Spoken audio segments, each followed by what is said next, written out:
Nikolai Nedzielski has always wanted to be a father.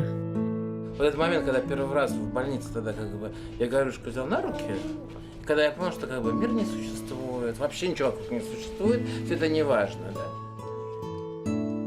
But his best friend Irina's baby is the closest he can come to parenthood. As a gay couple, it is illegal for Nikolai and his partner to adopt a child.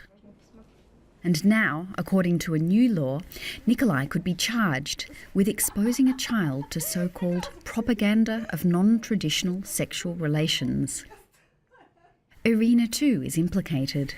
То, что если я разрешаю своему ребенку общаться с гомосексуалистами, то я, получается, по законам нашей Российской Федерации пропагандирую гомосексуализм. Ведь так?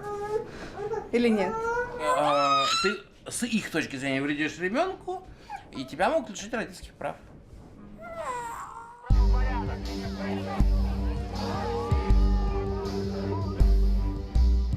Russia's new law means that all public demonstrations by sexual minorities are now illegal.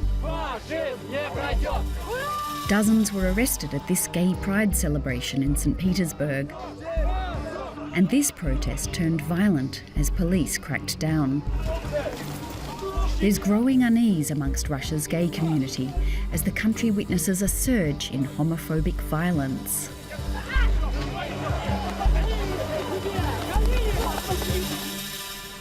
Закон говорит, что если вы проводите массовые мероприятия или пропагандируете в среде несовершеннолетних, то есть детей, то вы наказываетесь штрафом. Все. Поэтому никаких проблем. Это наше право как государство оградить детей. And that's what this group of gay hunters are trying to do. Да зачем трогать меня? Ты можешь не дергаться? Да я не хочу сидеть. Ну давай, все. They call themselves Occupy Pedophilae. Using social networking sites, they lure men to meetings with minors. This video shows their leader abusing and humiliating a target.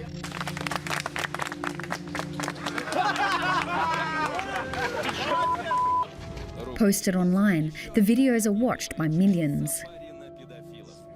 Ostensibly, Occupy Pedophilae targets pedophiles. But in Russia, the distinction between homosexuality and pedophilia is often blurred. Even President Putin spoke of the two in the same breath in a discussion on Russian television after a trip to Holland earlier this year. В ходе моей последней поездки много времени в переговорах было уделено и правам сексуальных меньшинств. Но если в Голландии суд разрешил действия организации, которая занимается распространением педофилии, но почему мы у себя-то должны брать эти стандарты? Но мы одинаково порицаем и геев, и педофилов. Для нас, в принципе, нет разницы. Angie Kmititz is a proud member of Occupy Pedophilae. То есть, я не считаю это существо за человека. Вообще ни в коем мере. Это, да, какое-то человекоподобное существо, но не человек. Он отвратителен. То есть там люди на улицах подходят, жмут руки, в каких-то заведениях тоже подходят, говорят, молодцы. Слава России! Слава России! Слава России!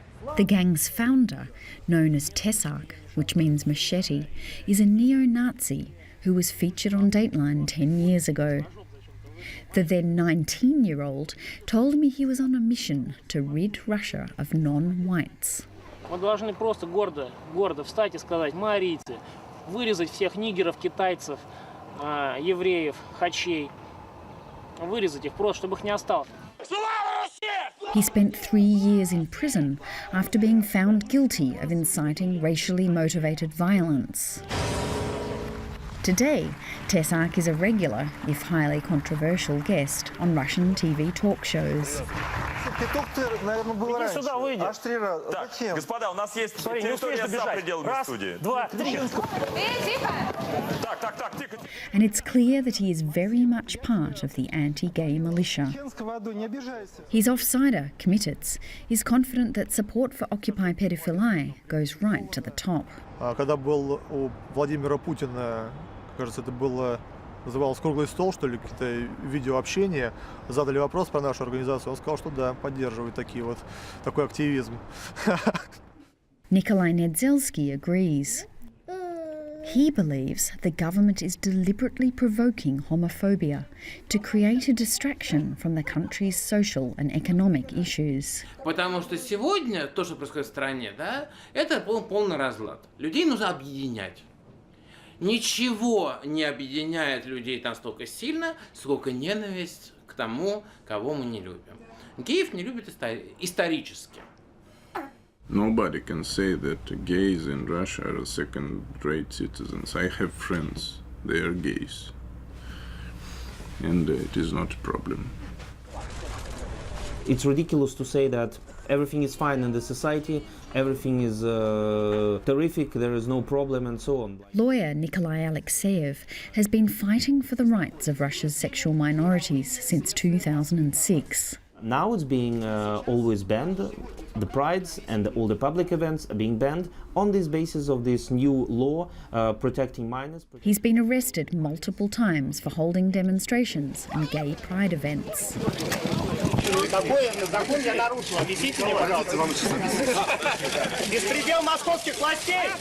Most recently, he was detained outside the Moscow City Hall, charged with participating in an unsanctioned demonstration.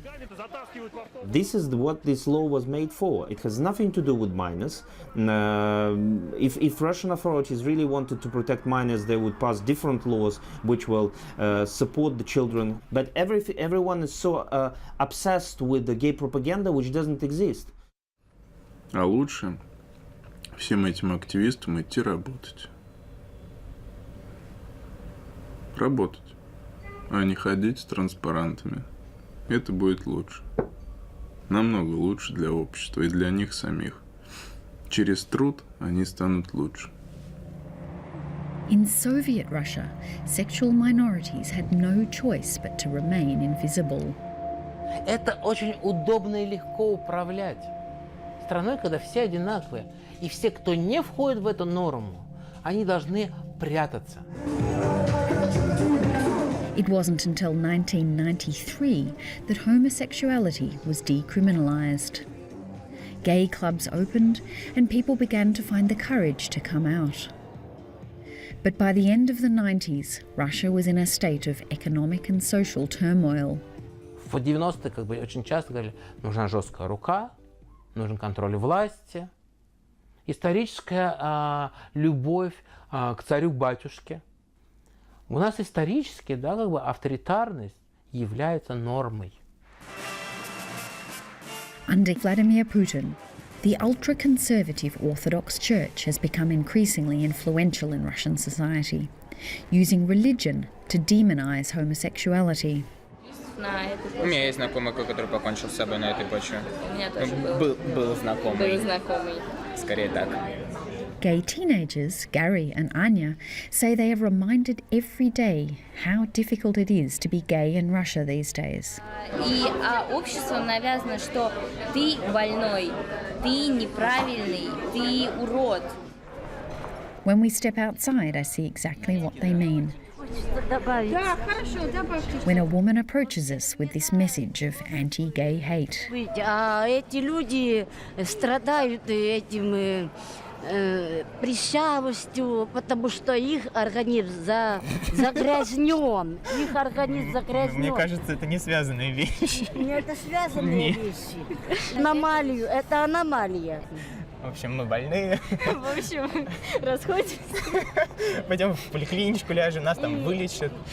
Богу помолимся. Нет, не вылечат. Вы должны осознать, что... The new anti-gay propaganda law is feeding Russia's deep-seated homophobia. And it's having a deadly effect. HIV and AIDS is at epidemic proportions in Russia. Есть также препараты для тех, кто нуждается, кто не может купить или у кого нету. Over 1 million Russians have HIV, with 200 new cases being registered every day. A significant percentage of Russia's gay community is affected. В том числе и презервативы. But less than 10% of those infected receive the necessary antiretroviral drugs. There is no government funding for prevention or public education programs, and it's prohibited to give information to teenagers. Нам запрещено рекламировать презервативы. Что презервативы защищают от СПИДа, нам запрещено об этом говорить. Yevgeny Sorokumov manages this privately funded HIV and AIDS counselling centre. Мы можем только вот втихаря, тайно раздавать здесь презервативы. Мы не можем на улицу выйти и раздавать их. Это запрещено законом. Что презервативы считается это пропаганда разврата, вот, аморального образа жизни, и, соответственно, это распространяет как бы ВИЧ, СПИД, всякие болезни и так далее. И какие меры принимает государство, чтобы бороться с этим проблемой? Какие меры? Да. Сужать группы риска. Сужать, бороться с наркотической зависимостью. Повышать культурный уровень в обществе. Развивать семейные ценности. Веру в Бога. Расширять ряды православных людей. In February, the world's elite winter sport athletes will descend on Sochi. Some in the international community are calling for a boycott of the Games. But ultimately Russia has little intention of bowing to Western concerns. Мы же не лезем к ним, к нам, у нас другое общество. Почему они от нас должны требовать внедрения их стандартов? Россия – это государство, где традиционная семья сохранится, и Россия станет примером и последним оплотом в мире, где традиционные семейные ценности будут культивироваться и развиваться. Мы не дадим разрушить институт семьи. Это я гарантирую. Nikolai Nedzelsky fears that with such attitudes, levels of homophobia can only increase. Официально разрешила гонение на геев этим законом. Я иногда смотрю о том, что делают. Nedzelsky and his non-traditional family believe they now have little option but to leave Russia. Уже невозможно здесь оставаться, потому что становится опасно. Чтобы у нас была возможность уехать и не вернуться. И учитывая, что Ира с Ромой, как бы с Гаврюшей, тоже собираются ехать туда же. Вот, поэтому у нас будет, мне кажется, чудная ситуация.